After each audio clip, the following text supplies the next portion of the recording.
Allahu Allahu Allahu Allah Allahu Allahu Allahu Allah Allahu Allah. Assalamualaikum warahmatullahi wabarakatuh. Bismillahirrahmanirrahim. Adalah Syekh Junaid Al-Baghdadi hidup 200 tahun sebelum kelahiran Syekh Abdul Qadir. Namun pada saat itu ia telah meramalkan akan kedatangan Syekh Abdul Qadir Jailani. Suatu ketika Syekh Junaid Al-Baghdadi sedang bertafakur. Tiba-tiba dalam keadaan antara sadar dan tidak, ia berkata, "Kakinya ada di atas pundakku, kakinya ada di atas pundakku." Setelah ia tenang kembali, murid-muridnya menanyakan apa maksud ucapan beliau itu. Kata Syekh Junaid Al-Baghdadi, "Aku diberitahukan bahwa kelak akan lahir seorang wali besar. Namanya adalah Abdul Qadir yang bergelar Muhyiddin. Dan pada masanya kelak atas kehendak Allah, ia akan mengatakan kakiku ada di atas pundak para wali." Syekh Abu Bakar Ibnu Hawara juga hidup sebelum masa Syekh Abdul Qadir. Ia adalah salah seorang ulama terkemuka di Baghdad.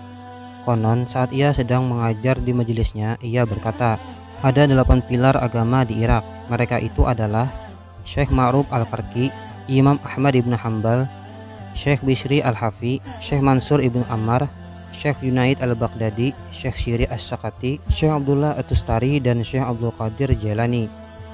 Ketika mendengar hal itu, seorang muridnya yang bernama Syekh Muhammad As-Sanbaki bertanya, "Kami telah mendengar ketujuh nama itu, tetapi yang ke-8 kami belum mendengarnya. Siapakah Syekh Abdul Qadir Jailani?" Maka Syekh Abu Bakar pun menjawab, "Abdul Qadir adalah sholihin yang tidak terlahir di Arab, tetapi di Jailan, Persia, dan akan menetap di Baghdad."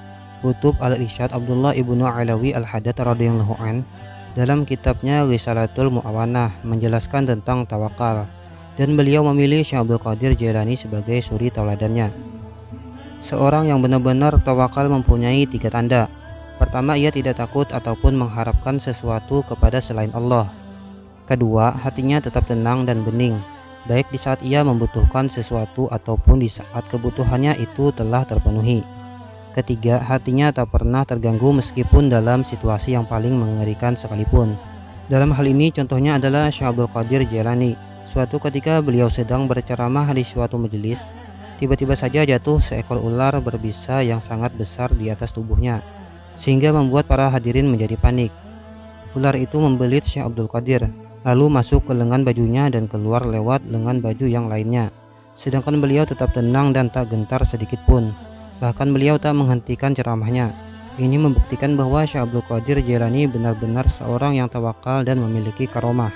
Hafiz Al-Barzali mengatakan, Syekh Abdul Qadir Jailani adalah seorang ahli fikih dari mazhab Hanbali dan Syafi'i sekaligus, dan merupakan syekh guru besar dari penganut kedua mazhab tersebut. Dia adalah salah satu pilar Islam yang doa-doanya selalu makbul, setia dalam berzikir, tekun dalam tafakur, dan berhati lembut. Dia adalah seorang yang mulia baik dalam akhlak maupun garis keturunannya, bagus dalam ibadah maupun ijtihadnya. Abdullah Al-Jubai mengatakan, Syekh Abdul Qadir Jailani mempunyai seorang murid yang bernama Umar Al-Halawi. Dia pergi dari Baghdad selama bertahun-tahun, dan ketika ia pulang, aku bertanya padanya, "Kemana saja engkau selama ini ya Umar?" Dia menjawab, "Aku pergi ke Syria, Mesir, dan Persia. Di sana aku berjumpa dengan 360 syekh yang semuanya adalah wali Allah. Tak satu pun di antara mereka tidak mengatakan Syekh Abdul Qadir Jailani adalah syekh kami dan pembimbing kami ke jalan Allah. Wallahu a'lam bishawab." Wassalamualaikum warahmatullahi wabarakatuh.